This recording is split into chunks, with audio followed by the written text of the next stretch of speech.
All right, hyperbolas, here we go. 10, 5.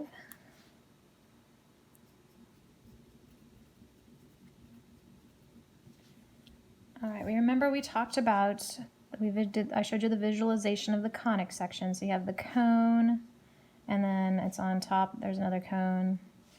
And if you take a slice, we slice through this is supposed to be three-dimensional. If you slice through it with a plane, then you've got, if you look on this plane, you're going to have a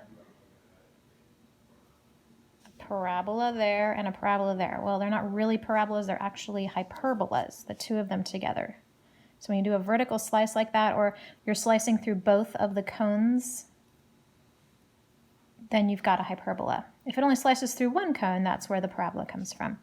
But you've got a hyperbola there. So we are going to look at it on the plane. So we're going to look at it flat on the plane. It will look like, here's a coordinate axis for us. It'll look like this. All right.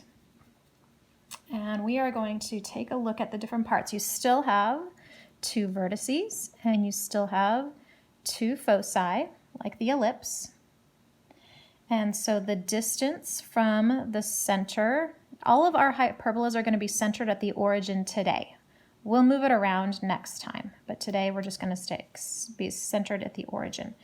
The distance from the origin to the vertex is still A.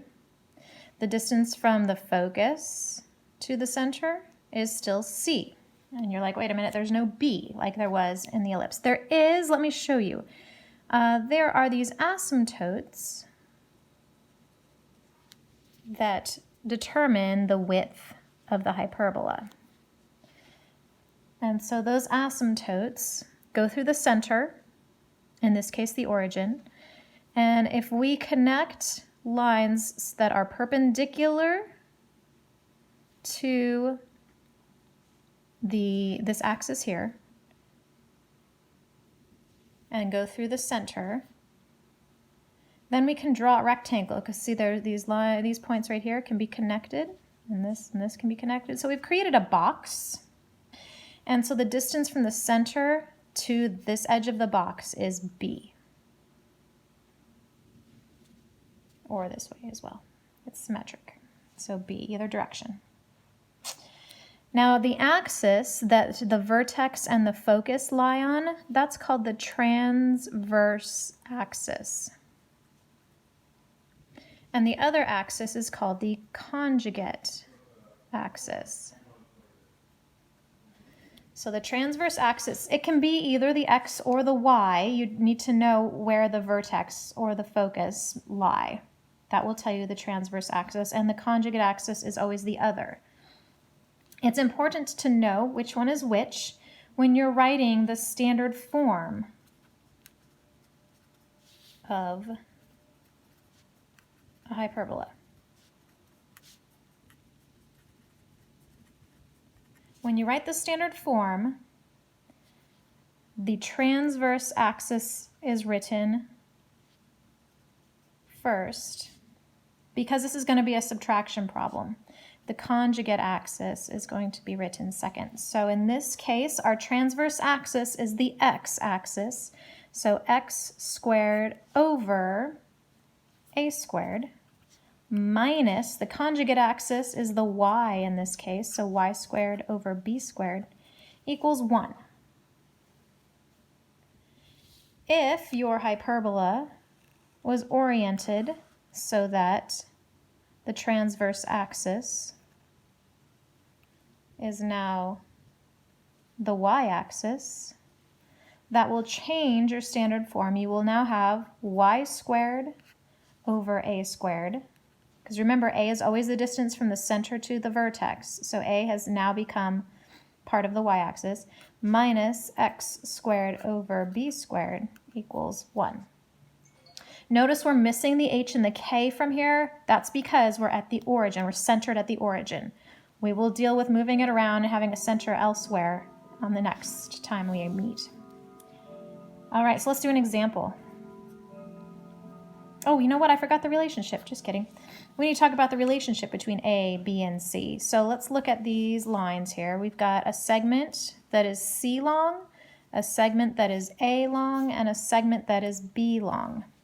If you take those three segments, it will create a right triangle, and your hypotenuse has to be the longest. So in this case, the longest is C. So that's different from your ellipse. Remember, the ellipse, the longest was A.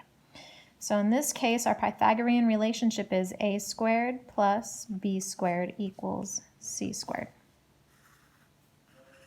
Okay, so it'll be different from the ellipse. Make sure you're tracking with that.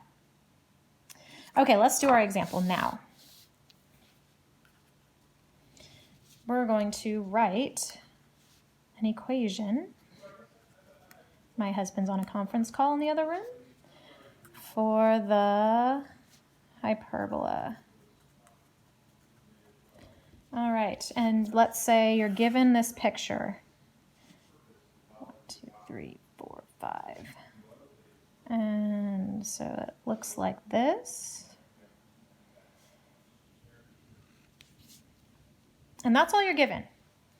But we're going to write an equation for this hyperbola. Well, we know a lot already.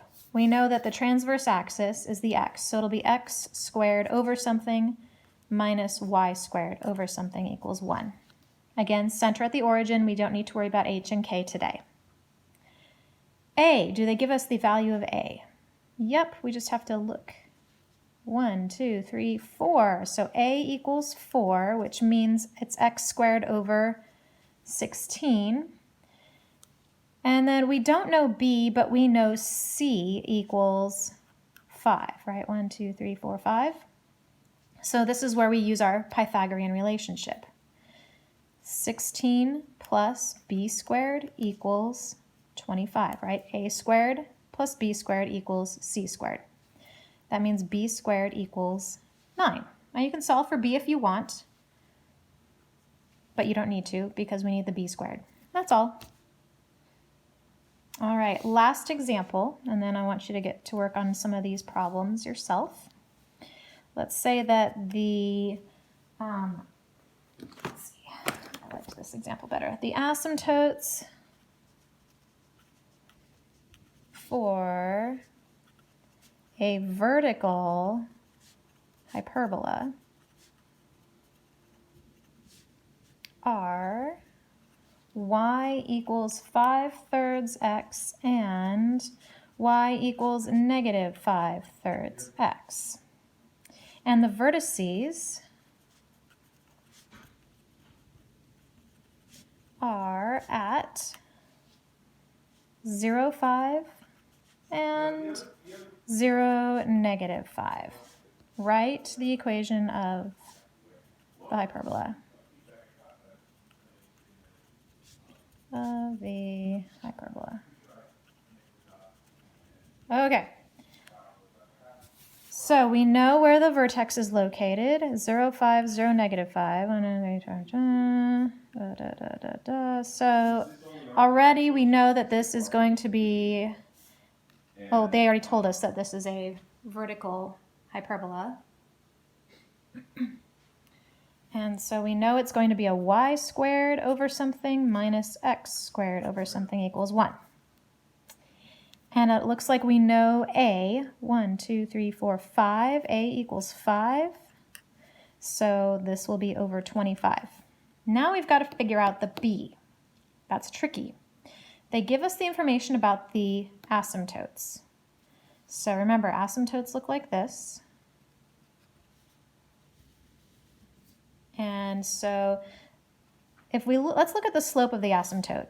It crosses the y-axis here. So let's figure out what is the rise on this. 1, 2, 3, 4, 5, and the run is, I don't know. But it's going to be, this is the a value, and if we're looking at our box, the run in this case is the b. So the slope of the vertical asymptote, vertical hyperbola, slope of vertical hyperbola asymptote The slope of this guy is going to be rise A, run B. Or rise A, run negative B. So this is the ratio of the slope, right? This is not an actual number, it's a ratio. It represents a relationship between rise and run. They give us 5/3. So our ratio is 5 to 3. We're rising 5 every time that we run 3. So we've got 25 here, which means we're going to have 9 there, right? 5 squared, 25, 3 squared, 9. This is your A, this is your B. Not too bad? Working with those? All right, you give some of the problems a try.